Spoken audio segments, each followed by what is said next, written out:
ये कि आप एक मिठाई की का कोई खिलौना खरीद करके ले आओ और उसके बारे में निर्णय करें कि इसको सिर की ओर से खाए कि पूंछ की ओर से खाए कि पैर की ओर से खाए, तो क्या जहां केवल मिठाई ही मिठाई है वहां कोई अंतर है क्या?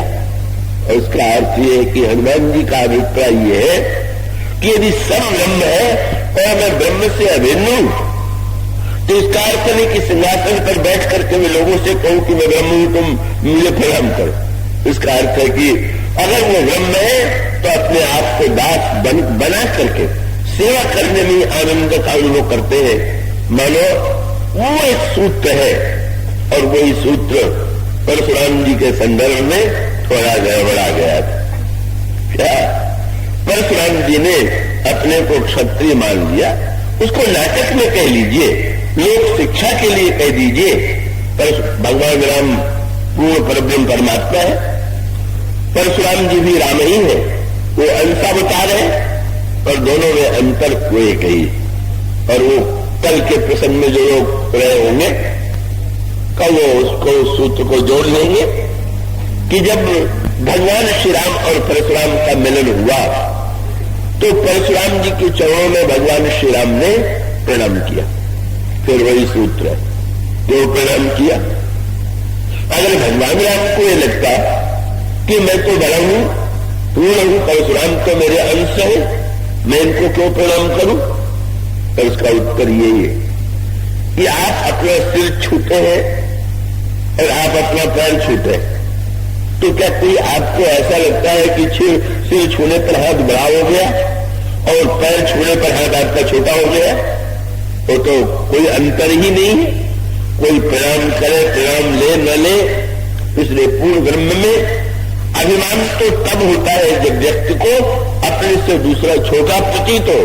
इसलिए उन्होंने कुछ नहीं अभिमान पाला, सब राजाओं ने प्रणाम किया तो भगवान राम ने भी प्रणाम किया और परशुराम ने भी। प्रारंभ में समस्या ही है। एक बात तो श्री राम को देखते ही बिल्कुल तन्मय हो गए, भाव में विभोर हो गए। पर वो जो बात कही जा रही थी, श्री राम की सुंदरता देखते देखते अचानक उनकी दृष्टि चली गई। अरे मैं तो आया था धनुष तोड़ने वाले को दंड देने के लिए। जब उन्होंने देखा तो देखे चाप खंड मही डारे। बस जब खंड को देखिएगा तो क्रोध होगा और खंड के पीछे अखंड को देख लीजिए।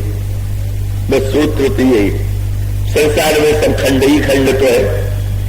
सारे ब्रह्मांड में पहले महाद्वीपों का खंड हुआ, का महाद्वीप में फिर देश का खंड हुआ, देश में फिर प्रांत का खंड हुआ, प्रांत में फिर जाति का खंड हुआ, जाति में फिर उपजाति का खंड हुआ और इस तरह से खंड ही खंड दिखाई दे रहा और सारे खंड आपस में लड़ रहे हैं।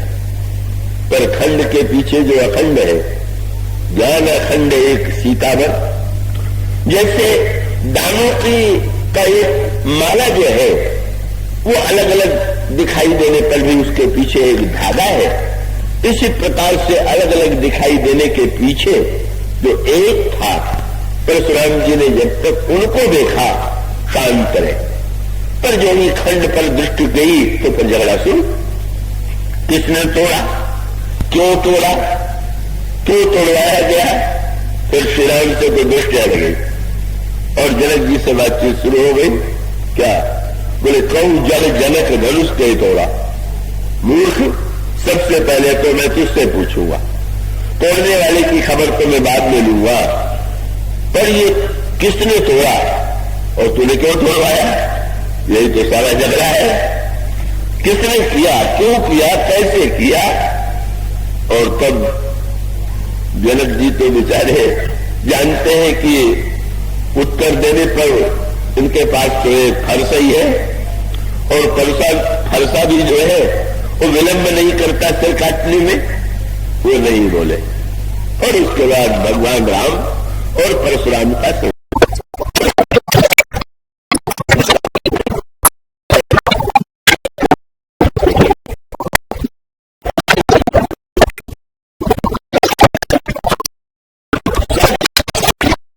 सो माया बस समाई, बलिउ कीट मरकट की नाई, जड़ चेतन ही ग्रंथ परि गई, जन्म निशा छूटत कठिनाई। यही कहा गया, जीव माया के बंधन में बंध गया। ये माया का बंधन, माया है कौन? माया अगर कोई स्त्री है तो उसके बंधन से कौन कैसे छूटेगा? इसी जो लक्ष्मण जी और भगवान राम का संवाद है, उसी में लक्ष्मण जी ने प्रभु से पूछ दिया, प्रभु सुनते हैं आपकी माया बड़ी प्रबल है। तो प्रभु ने हंस करके कहा, लक्ष्मण माया मेरी कहाँ है, ये तो संसार वालों की ही माया। क्यों? बोले मैं और मोर तोड़ते माया, और यही बस कीने से जीव निकाया। ये जीव नहीं, मैं और मेरापन, तुम और तेरापन, ये दोनों का विभाजन करके सारा झगड़ा। बस आप विचार करके देखिए, अगर ये मैं और तू न होता, और वो मैं और तू कितना बढ़ता जाता है, इसको अधिक कहने की आवश्यकता नहीं है। बस यही माया का चक्र है और यही व्यक्ति बांधे हुए। और ये मैं और मेरापन ईश्वर का बना हुआ है कि जीव का बना हुआ? इसलिए रामायण में कबीरदास जी का और यहाँ तुलसीदास जी का सिद्धांत है कही। तो उसे कबीरदास से किसी ने पूछा कि आप जो है बंध है कि मुक्त है, और संसार वाले माया के बंधन में बंधे हुए हैं, उसका अर्थ क्या है? और तब कबीर ने वही रामायण का जो भगवान राम का वाक्य है, मैं और मोर तोड़ पर माया, कबीरदास जी ने कहा, मैं और तू की जेवरी बंधो सकल संसार। मैं और तू की रस्सी में सारा संसार बन गया। पर आप, बस उन्होंने जो बात कही, मैं और तू की जेवरी बंधो सकल संसार, तो दास कबीरा क्यों बंधे जिसके राम आधार। पर ये दास कबीर कैसे बनेगा जिसके आधार तो श्री राम है? और यही बात सचमुच बस परशुराम जी ने मैं मान लिया, मेरा मान लिया, मैं क्षत्रिय हूं, क्षत्रियों को मैं ब्राह्मण हूं, क्षत्रियों को दंड देना, अन्याय को नष्ट करना मेरा कर्तव्य है, ये धनुष मेरे गुरु जी का है। बस यही मैं और तू की जेवरी, मेरे गुरु जी का धनुष, और तोड़ने वाला मेरा विरोधी कौन है वो, उसको दंड देना ये मेरा कर्तव्य है। और इसीलिए जो वार्तालाप हुआ वो तो अनेक रूपों में कई बार रखा गया है, और चाहे जितने रूप में आप पढ़िए उसके तत्व है, पर संकेत यही था। जब जनक नहीं बोले तो लक्ष्मण जी, भगवान श्री राम ने यही कहा कि नाथ शंभु धनु भंजनी हारा, कोई है कोई एक दास तुम्हारा, धनुष तोड़ने वाला आपका कोई सेवक होगा। इतनी घुमावदार भाषा बोलने की क्या आवश्यकता? सीधे से कह दे मैंने तोड़ा। अब कितनी घुमावदार भाषा की तोड़ने वाला आपका कोई सेवक होगा, और आप आज्ञा दीजिए। सचमुच परशुराम जी इस भाषा को समझ नहीं पाए। उनको लगा श्री राम के शील से तो बड़े प्रभावित थे, तो उनको लगा कि राजकुमार इतना शीलवान है कि इसको ये लग रहा है कि मैं जान लेने के बाद जिसने धनुष तोड़ा होगा उसका सिर काट लूंगा, तो इसीलिए इसको बचाने के लिए ऐसी भाषा बोल रहा। उन्हें क्या पता था कि तोड़ने वाले यही है? वो तो नहीं समझ रहे थे, क्योंकि तोड़ने धनुष तो टूटा, पर तोड़ने वाले का तो कोई अक्षर, कोई लक्षण श्री राम में नहीं मिला। क्या? या तो धनुष तोड़ने वाला अकड़ के खड़ा होगा, पहलवान लोग जो कुश्ती जीतते हैं तो देखने योग्य होते हैं, और जिस क्षेत्र में जो जीतता है उसको देख के लग जाता है कि हाँ भाई ये जीते हुए हैं। तो श्री राम के मुंह पर तो कोई अंतर नहीं है, कोई भाव नहीं है, तो बिल्कुल सहज है। इसीलिए तुलसीदास जी ने प्रसंग में बार बार श्री राम के लिए एक ही शब्द लिखा है, और शब्द ही तो प्राण है, और वो ये है। भगवान राम ने एक रामायण में सूत्र दिया, उनसे पूछा गया जब आपका कोई दर्शन करता है तो उसको आप क्या फल देते? आपने पढ़ा, भगवान ने नहीं कहा कि राज्य देता हूं, संपत्ति देता हूं, ये दे देता हूं। क्या कहा उन्होंने? मम दर्शन फल परम अनूपा, क्या बोले? जीव पाव निज सहज स्वरूप। बस मेरे दर्शन का एक ही फल है कि जीव अपने स्वरूप को जान लेता है। मैं उसे बता देता हूं, कुछ मांगने की आवश्यकता नहीं है। तुम तो अपने आप को ही पहचान लो कि तुम कौन हो। भगवान का जो स्वरूप है वो सहज है। तो है मैं और तू की जेवरी बदल सकल संसार। परशुराम जी बार बार कहने लगे, मुझे ब्राह्मण साधारण मत समझना, मैं जिस विश्व सुना हो तो ही। बस मैं और मोर का जो ऐसा भाषण दिया ये सारे, अगर परशुराम जी के समान भगवान भी अपने को क्षत्रिय मान लें तो क्या होगा? तब तो युद्ध ही होता, युद्ध होते ही आया था। पर उन्होंने जब कहा कि बाल ब्रह्मचारी अति कोई विश्व विदित क्षत्रिय कुलद्रोही, तो भगवान श्री राम का बड़े ही क्षत्रिय के रूप में, पर ईश्वर की कौन सी जात? कभी मछली बना, कभी कछुआ बना, कभी सूकर तक बन गया, कभी ब्राह्मण बन गया, कभी क्षत्रिय बन गया, कभी जड़ बन गया, कभी चेतन बन गया, और सचमुच है तो सब वही ही। ऐसी स्थिति में अंत में आप यही पाएंगे। भगवान राम जो वाक्य बोल रहे थे उसके लिए तुलसीदास जी ने कहा कि वो सुनने में कोमल था पर उसमें बहुत बड़ा उपदेश भी था। इसीलिए तुलसीदास जी का शब्द है, सुन मृदु गूढ़ वचन रघुपति। भगवान का शब्द सुनने में मधुर है पर भीतर से बड़ा गूढ़ है। तो एक ही बात करें इस प्रसंग में, उन्होंने ये कहा कि तुमने धनुष तोड़ दिया तो तुमको तो गुण है तो गुण का अभिमान होगा। मैंने तोड़ा, तुमने सचमुच इतने बड़े धनुष को तोड़ा है तो अभिमान होगा। भगवान राम ने कहा, महाराज मुझ में और आप में तो बहुत बड़ा अंतर है। ऊपर से तो स्तुति है और भीतर से उपदेश। क्या? पहले महाराज मुझ में तो गुण है ही नहीं, और आप में? भगवान श्री राम से परशुराम जी ने पूछा कि बिना गुण के कोई व्यवहार चलेगा क्या? तो भगवान राम ने कहा, गुण मुझ में तो नहीं, पर ये देखिए जो धनुष है, धनुष की डोरी की ओर भगवान राम ने संकेत किया, नाक एक गुण धनुष हमारे। बस ये जो धनुष है इसी में गुण है, मुझ में बिल्कुल गुण नहीं। पर शब्द भी कितना सांकेतिक।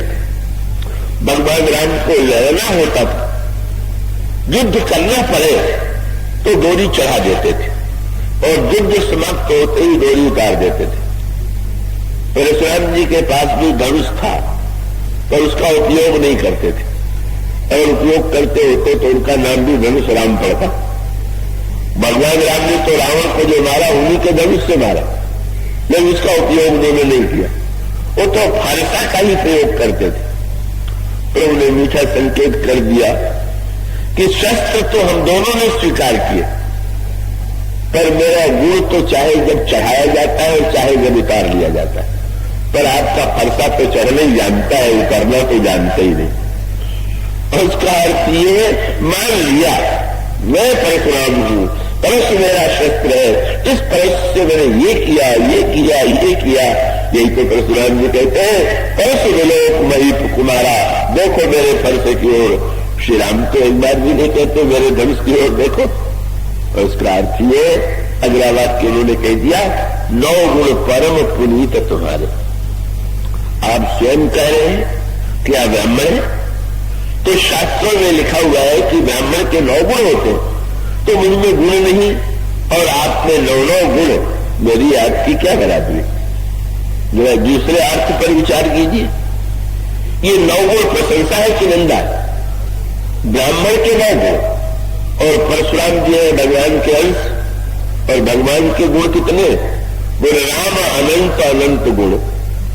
ईश्वर का गुण अनंत, अनंत गुण वाला 9 गुण की सीमा में आ गया तो बड़ा बना कि छोटा बना?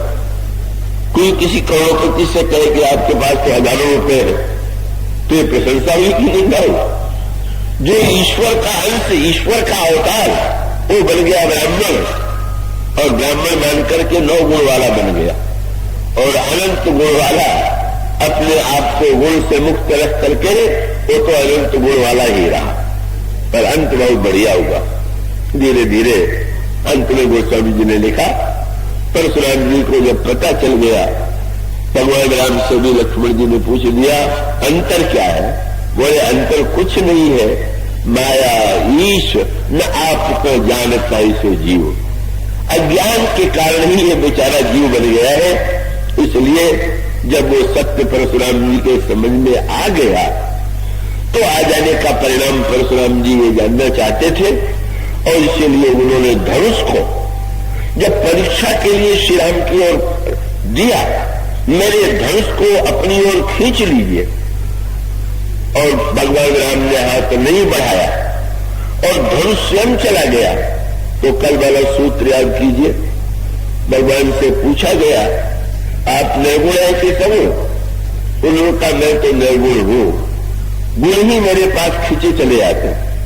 तो परशुराम जी के धनुष में भी तो गुण है, इस निर्गुण के पास गुण स्वयं खींचा हुआ चला गया, उनके हाथ में चला गया। मानो जो ही हाथ में चला गया, परशुराम जी घाटे में रहे कि लाभ में रहे? बहुत बड़ा लाभ हो गया। क्या ये नहीं कि मैं हार गया तो मैं छोटा हो गया, यही अंतर था। अगर ये समझते कि दूसरे ने मुझे हरा दिया तो क्रोध आता, बदला लेने की वृत्ति आती, पर कितना आनंद आया।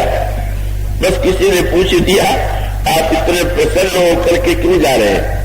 धनुष तो आपका उनके पास चला गया। उन्होंने कहा बहुत दिनों तक धनुष का बोझ कंधे पर ढोया, अब दूसरे के कंधे पर चला गया तो मैं निश्चिंत हो गया, मैं तो भार से मुक्त हो गया। और वहां पर वो शब्द आता है, उन्होंने श्री राम की जो स्तुति किया उसमें 9 बार जय शब्द का प्रयोग किया। जय वंश बनज बन भानु, और कहीं जय जय जय। किसी ने परशुराम जी से पूछा कि 9 बार आपने जय शब्द का प्रयोग क्यों किया?